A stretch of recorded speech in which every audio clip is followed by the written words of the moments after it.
નમસ્કાર, star India TV ન્યૂઝમાં આપનું હાર્દિક સ્વાગત છે। હું છું હેમલતા ત્રિવેદી। આપ જોઈ રહ્યા છો સ્ટાર ઇન્ડિયા ટીવી ન્યૂઝ, સત્યની વાતે સત્યની સાથે। સુરત કડોદરા જીઆઈડીસી પોલીસે દેશી તમંચા સાથે એક યુવકને ઝડપી પાડ્યો।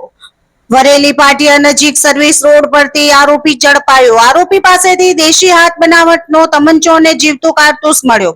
પોલીસે બાતમીના આધારે વોચ ગોઠવી કાર્યવાહી હાથ ધરી। ઝડપાયેલ આરોપી મૂળ બિહારનો અને હાલ વરેલી ગામમાં રહેતો હોવાનું બહાર આવ્યું।